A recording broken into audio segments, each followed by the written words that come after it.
السلام علیکم، آپ دیکھ رہے ہیں ریئلٹی ناؤ، میں ہوں علی سرور۔ سب سے پہلے لاکھوں کروڑوں اربوں درود و سلام حضور اکرم صلی اللہ علیہ وآلہ وسلم کی ذات اقدس پر۔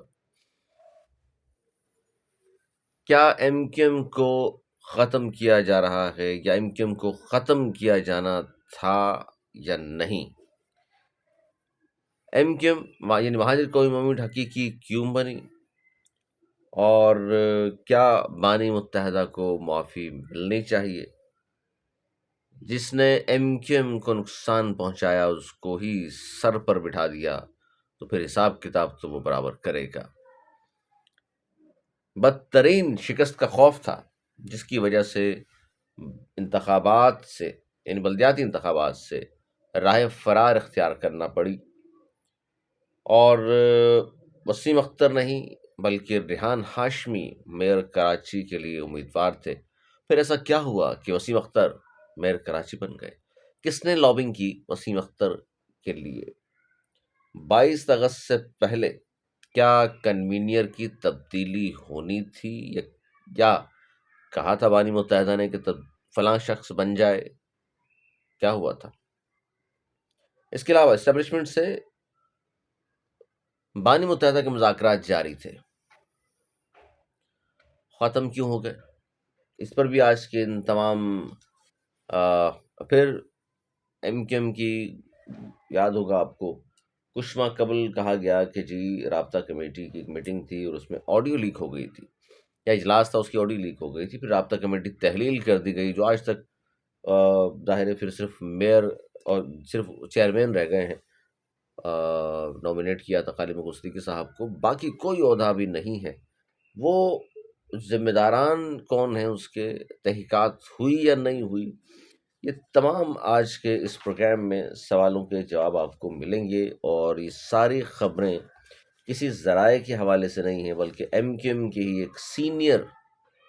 اور رہنما، جو آج خالد صدیقی صاحب کے بھی قریب ہیں اور کبھی وہ بانی متحدہ کے بھی بہت زیادہ قریب ہوا کرتے تھے، بہت ساری انہوں نے باتیں کی۔ اور لیکن آغاز جہاں سے میں کر رہا ہوں وہ بڑی اہم چیز ہے۔ یہ ہر شخص آج کل دیکھا ہوگا آپ نے، دو چیزیں بہت ہو رہی ہیں شہر میں۔ ایک تو بانی متحدہ کے بینرز، چاکنگ، وال چاکنگ ہم دیکھ رہے ہیں مسلسل کراچی اور حیدرآباد میں لگائے جا رہے ہیں۔ دوسری طرف بہت سارے لوگ اب آ کر میڈیا پر برملا اظہار کر رہے ہیں کہ ان کو معافی ملنی چاہیے۔ اور اب جو بات سامنے آئی ہے وہ یہ ہے کہ جی معافی فوراً ملنی چاہیے، دیر نہیں ہونی چاہیے۔ یہ کیوں کہا ہے، اس کی تفصیل میں آپ کے سامنے رکھنے جا رہا ہوں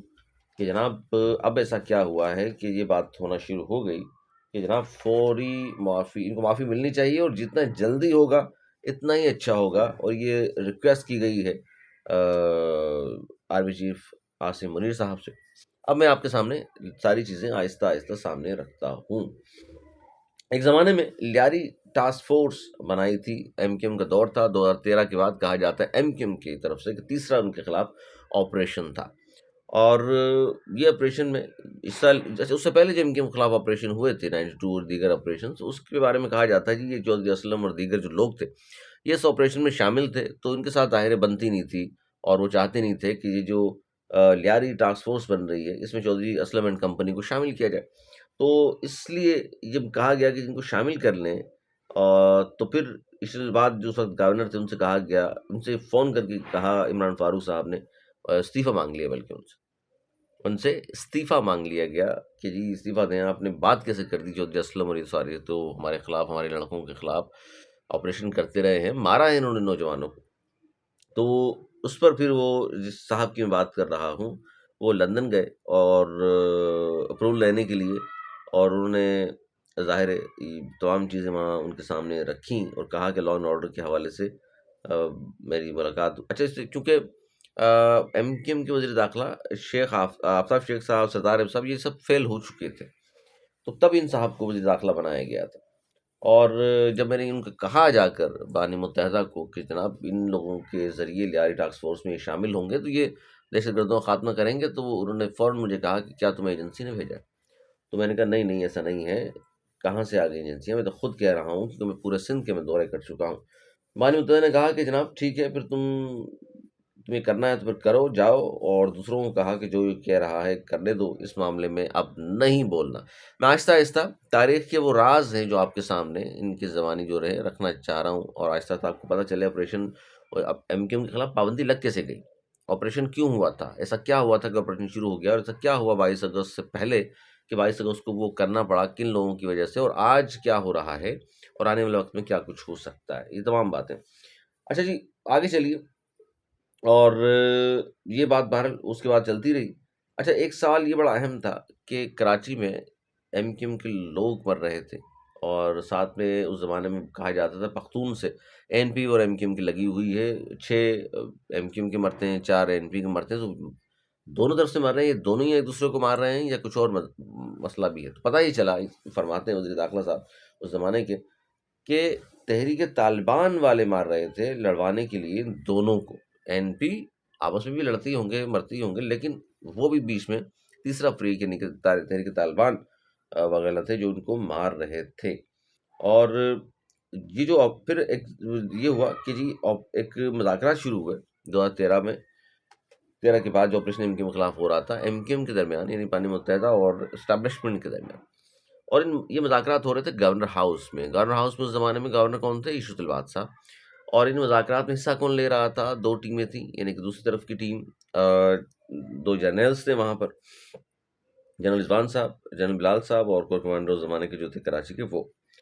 اور جبکہ ایم کیو ایم کی ٹیم میں تھے رؤوف صدیقی صاحب، فاروق نسیم، فاروق ستار، خواجہ اظہار، ڈاکٹر صغیر، یہ لوگ مذاکرات میں شریک تھے۔ ایم کیو ایم کو شدید تحفظات تھے اس آپریشن سے، جس پر یہ مذاکرات ہو رہے تھے، اور گورنر ہاؤس میں یہ تمام چیزیں ہو رہی تھیں۔ عامر خان صاحب بھی تھے ان مذاکرات میں، یہ بھی ذرا ذہن میں رکھیے گا، آگے جا کے آپ کو پتہ چلے گا کہ ہوا کیا ان مذاکرات میں۔ اچھا جی، اب مذاکرات میں ظاہر شکوہ شکایت بات ہو رہی تھی، اور رؤوف صدیقی صاحب نے جنرل صاحب کو کہا کہ جناب جس طرح کا آپریشن ہو رہا ہے تو ہمیں صاف بتا دیا جائے کہ آپ چاہتے کیا ہے، کہ ایم کیو ایم کو آپ ابھی بھی آپ پاکستان کا ایسٹ سمجھتے ہیں، یا اگر نہیں اور بند کرنا چاہتے ہیں تو ابھی بتا دیں تاکہ میں بھی بتا دوں، ہم اپنا اپنا پھر کام کریں، یعنی میں بھی الطاف حسین کو بتا دوں بھائی وہ ختم کرنے کا فیصلہ ہو چکا، تو لہٰذا ہم سب چیزیں چھوڑ دیں، نہیں کام ہم چھوڑ دیں، تنظیم بند کر دیں، جب فیصلہ ہی کر لیا انہوں نے ختم کرنے کا۔ تو ہمیں کہا گیا جنرل صاحب نے کہ نہیں، ایسی کوئی بات نہیں، ہم ایم کیو ایم کو ختم کرنا نہیں چاہتے، نہ بند کرنا چاہتے۔ اور تو پھر ہم نے کہا بھائی دیکھیے جو کچھ ہو رہا ہے یہ ہم سے تو یہ برداشت نہیں ہو رہا، لیکن پھر یہ تقریباً رات کے 2 بجے تک وہ کہتے ہیں مذاکرہ چلتے رہے، ہم نے ان کو قائل بھی کیا، ہم نے کہا ٹھیک ہے ہم جا کے بات کرتے ہیں بانی متحدہ سے۔ ہمیں بتایا گیا کہ جی جنرل صاحب نے کہ ہم وار اگینسٹ ٹیرر ہے اس میں کام کر رہے ہیں، اس میں ایم کیو ایم کی ہمیں بھرپور سپورٹ بھی چاہیے، اور ہم آپ کے جو بندے انٹروگیٹ کریں گے، یعنی جو پکڑتے ہیں ہم آپ کے بندوں کو، ان کو ماریں گے نہیں، کسی کو نہیں بعد میں، بلکہ ہم چھوڑ دیں گے۔ اور وہ کہتے ہیں پھر بعد میں ایسا ہی ہوا، ہمارے بندے پکڑے ضرور گئے، انٹروگیٹ ضرور ہوئے، لیکن چھوڑ دیا گیا ان کو بعد میں۔ لیکن خیر میں تمام چیزیں سننے کے بعد مذاکرات کی پھر روانہ ہوا جناب، وہاں الطاف حسین کے پاس پہنچا لندن، وہاں فروغ نسیم کے ساتھ تھے، اور وہاں جا کر میں نے ان کو پوری بات بتا دی الطاف حسین کو۔ تو بانی نے فوراً کہا کہ ہاں ٹھیک ہے، اور بالکل گو ہیڈ، ویل ڈن۔ پھر کہا فروغ نسیم میری طرف سے بیان بناؤ، یعنی کراچی آپریشن کی حمایت کا، 2013 کا آپریشن جو ایم کیو ایم آج کلیم کرتی ہے ہمارے خلاف ہوا، اور بانی متحدہ نے اس کی حمایت کی اور کہا کہ میرا بیان چلا دو۔ لیکن وہ کہتے ہیں جب ہم واپس آئے تو چوتھے 5ویں دن ہی پھر لال قلعہ میں کچھ ہو گیا، گالم گلوچ اور پھر کچھ اس طرح کا مسئلہ ہوا، اور پھر ظاہر مذاکرات پھر رکے، اور یعنی کہ تمام معاملہ، تو پھر کہا گیا اشرت الباد صاحب کو میٹنگ ارینج کرائے ان لوگوں سے، اور پھر میٹنگ ارینج ہوئی، اور پھر میٹنگ میں بہت ساری باتیں ہوئی، پھر میں دوبارہ اپروول لینے لندن گیا، پھر وہاں اچھا وہی کہتے ہیں کہ یہ جو مذاکرات ہو رہے تھے، اور بانی متحدہ مذاکرات کے حامی تھے اور مان رہے تھے بہت ساری باتیں کہ وار آن ٹیرر اگینسٹ ٹیرر جو کچھ ہو رہا ہے اس میں ہم آپ کے ساتھ ہیں، لیکن وہ کہتے ہیں وہاں بھی کچھ لوگ تھے، ہاکس تھے، اور کچھ کراچی میں بھی پارٹی میں کچھ ہاکس تھے جو نہیں چاہتے تھے ایسا ہو، مذاکرات ہوں اور امن ہو جائے اور دونوں طرف سے معاملات آگے نہ بڑھیں بلکہ مل کر کام کیا جائے۔ لیکن کچھ لوگ تھے وہ جو چاہتے تھے کہ پارٹی میں، وہ جو میں نے آپ کو بتایا نا کہ یہ لوگ مذاکرات میں تھے جو بتایا ہے ان صاحب نے، ان پہ غور کیجئے، انہی میں وہ لوگ تھے۔ وہ کہتے ہیں کچھ لندن میں بھی تھے، کچھ کراچی میں بھی تھے جو چاہتے تھے کہ مذاکرات کامیاب نہ ہوں، اور پھر یہ ہوا بھی بعد میں جا کر۔ اچھا جی، لیکن 3-4 دن گزرے تھے کہ مجھے اور فروغ نسیم کو واٹس ایپ پر میسج آیا، جب میں نے وہاں سے حالانکہ تمام باتوں کی اپروول ہو چکی تھی، پھر ہمیں ایسا کیا ہوا اچانک کہ 3-4 دن بعد ہمیں واٹس ایپ پر میسج آیا کہ یہ مذاکراتی کمیٹی ختم کر دو، یعنی جو مذاکرات کر رہے تھے اس کمیٹی ختم کر دی، اور اس طرح مذاکراتی کمیٹی کو ختم کر دیا گیا، اور بیرسٹر سیف ہوا کرتے تھے جو آج کل کے پی کے ترجمان ہیں گورنمنٹ کے، اس زمانے میں ایم کیو ایم میں تھے، سینیٹر بنا دیا تھا ان کو، ان کے سربراہی میں کمیٹی بنا دی گئی، اور پھر جو بات چیت آگے بڑھی آپ جانتے ہی ہیں، پھر بات چیت بلکہ پھر بڑھی کیا، بلکہ بات چیت ہی بند ہو گئی اور معاملات اور خراب ہو گئے، اور پھر کیا ہوا کہ 22 اگست تو ہوا، لیکن 22 اگست سے ایک مہینے پہلے یہ ہوا کہ دہشت گردوں کے علاج والا جو کیس ہے وہ یاد رکھیں آپ، جو ڈاکٹر عاصم کے ہاسپٹل کا، اور اس کیس میں جو لوگ ضمانتوں پر، جن کی ضمانتیں کینسل ہو گئیں، رؤف صدیقی دیگر لوگ جیل چلے گئے، اور پھر پیچھے 22 اگست ہو گیا، اور 22 اگست کو ظاہر ہے جس طرح کا منظر نامہ پیش کیا گیا، جو لوگ وہاں موجود تھے، جو لوگ پروک کرتے رہے، وہ بھی سب نے دیکھا، اور 22 اگست سے پہلے الطاف حسین نے ایک پارٹی اجلاس میں کنوینئر بنانے کی پیشکش کی تھی، کسے؟ رؤف صدیقی کو، تم پارٹی چلا لو، لیکن وہ کہتے ہیں میں نے صرف اتنا کہا کہ نہیں نہیں پلیز، اور فون بانی متحدہ نے بند کر دیا ناراض ہو کر۔ اچھا، وہ یہ کہتے ہیں رؤف صدیقی صاحب کہ بانی متحدہ کی بیماری کا لوگوں نے فائدہ بہت اٹھایا، وہ جس زمانے مذاکرات ہو رہے تھے وہ کہتے ہیں وہ بیمار بھی تھے، اور یہ جو بار بار ہم جاتے تھے اپروول لینے، اپروول مل جاتی تھی، لیکن پھر معاملہ خراب ہو جاتا تھا، کیونکہ کچھ لوگ وہاں اور کچھ لوگ یہاں ہماری پارٹی میں سے تھے، جو ہاکس جن کے بارے میں انہوں نے کہا، وہ ان کی بیماری کا فائدہ اٹھا رہے تھے، بانی متحدہ کی بیماری کا۔ تو یہ تمام چیزیں، اور آگے جا کے 2-3 چیزیں اور بھی ہیں جو انہوں نے بیان کی، میں چاہتا ہوں اس پر بھی بات ہو۔ اچھا جی، وہ کہتے ہیں جی میئر کراچی وسیم اختر کیسے بن گئے؟ وہ کہتے ہیں جی وسیم اختر نہیں تھے، میئر کراچی تھے ریحان ہاشمی، لیکن فاروق ستار اور نسرین باجی جو ہیں وسیم اختر کے لیے، یہ لوگ لابنگ کر رہے تھے میئر کے لیے۔ وسیم اختر اس زمانے میں تو چاہتے تھے مجھے کسی پوری کراچی میں کسی ٹاؤن کا چیئرمین ہی بنا دیں، یعنی وہ ان کی اتنی بڑی وہ کہانی نہیں تھی کہ میئر کے لیے ان کو نامنیٹ کر لیا جاتا، وہ کہتے ہیں وہ تو کسی بھی علاقے کا چیئرمین بنا دیں، وہ کیونکہ بے روزگار تھے کافی سالوں سے، اور پھر ظاہر ہے کسی نے لابنگ کی اور لابنگ کامیاب رہی، اور اس طرح پھر وہ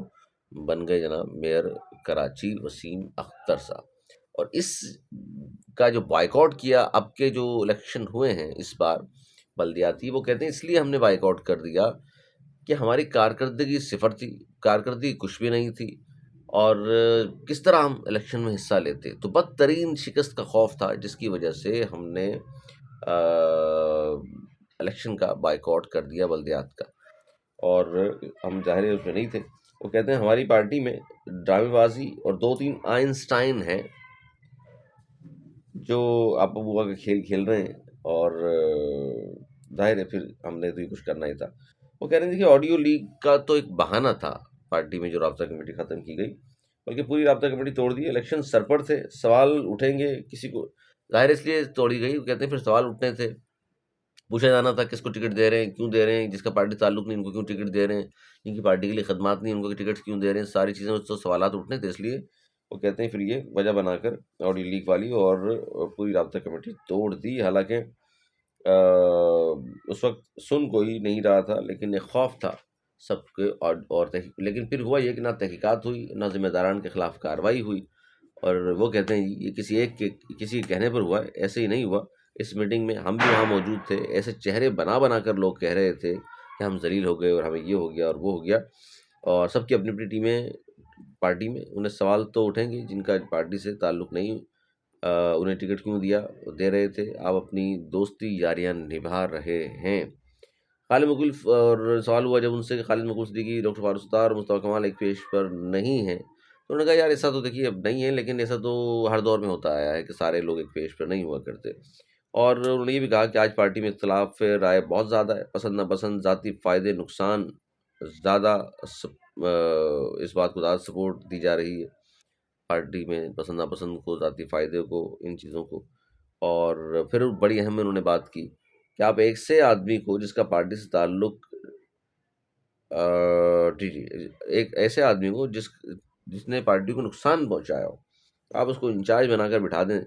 جس نے پارٹی کو نقصان پہنچایا ہو تو پھر وہ اگلے پچھلے حساب کتاب برابر کرے گا۔ اب آپ سمجھ لیں کہ کس کو اوپر بٹھایا گیا ہے، اور وہ کہہ رہے ہیں جنہوں نے پارٹی کو نقصان پہنچایا ان کو جب اتنا اوپر لے کر آپ آؤ گے، جس نے پارٹی کو نقصان پہنچایا ہو تو وہ تو پھر اپنی حساب کتاب برابر کرے گا۔ اور ان ساری چیزوں کی وجہ سے تو آج یہ ساری صورتحال ہے۔ میں صاحب اختیار لوگوں سے کہوں گا کہ ایم کیو ایم ختم ہونے سے بچاؤ، اس کو سپورٹ کرو۔ وہ کہتے ہیں آج بھی میں صاحب اختیار لوگوں کو کہتا ہوں ایم کیو ایم کو سپورٹ کرو، اس کو بچاؤ، ختم مت کرنا۔ اور اب میں اس بات کی جانب آؤں، اور انہوں نے ایک اور بڑی اہم بات کی جس پر بہت زیادہ ڈسکس ہو رہا ہے پورے شہر میں نے شروع میں تمید بھی باندھی تھی آپ کے سامنے، اور انہوں نے یہ کہا کہ دیکھیے جی جو 22 اگست کو ہوا نہیں ہونا چاہیے تھا۔ جس نے کہا، یعنی الطاف حسین نے جو کچھ کہا اس کو ریلائز ہوا، انہوں نے لندن سے باقاعدہ اپنی تقریروں میں معافی مانگی اور 8 برس سے مسلسل معافی مانگ رہے ہیں، تو معافی ہونی چاہیے۔ دیکھیے بااختیار فریق سے بڑا کردار یہ ہونا چاہیے، ہمیں کسی کو معاف کرنا ہے تو کیسے معاف کرنا ہے، اسٹیٹ کو معلوم ہونا چاہیے کسی کو کیسے معاف کیا جاتا ہے، انہیں ایک موقع ملنا چاہیے۔ 8 برس ہو گئے اور اس کی سزا منحص القوم نہیں دی جانی چاہیے۔ اور آپ دیکھیں پی ٹی آئی کو انہوں نے جو کچھ کیا، انہوں نے تو معافی بھی نہیں مانگی، پھر بھی بات چیت ہو رہی ہے، مذاکرات ہو رہے ہیں پاکستان کو مضبوط کرنے کے لیے، آگے بڑھانے کے لیے یہ اس بات کو درگزر کرنا ہوگا۔ اور انہوں نے جو آخر میں بات کی الطاف حسین کے لیے کہ جی الطاف حسین کو معافی ملنی چاہیے، اور یہ تو جتنا جلدی ہوگا اتنا ہی اچھا ہوگا، ورنہ سیاست کو اور یہاں کی جو قوم ہے اس کا بڑا نقصان ہوگا۔ ان کو معافی، یہ تو وہ باتیں جس کو میں نے کہا کہ یہ رؤوف صدیقی صاحب وزیر داخلہ بھی رہے، سندھ کے بہت سینئر رہنما ہیں، ایم کیو ایم کے شروع کے لوگوں میں شامل رہے ہیں، اور میں نے جیسا کہا کہ بانی متحدہ کے بہت قریب، خالد مقدس صدیقی صاحب کے بڑے قریب رہے، اور بلند بولنے والے ہیں، کھل کے بات کر دیتے تھے ان کے سامنے بھی یہاں بھی، اور پارٹی میں ہیں تو، اور اس طرح کی گفتگو انہوں نے کی، اس میں کھل کر اظہار خیال کیا۔ 2013 کا جو الیکشن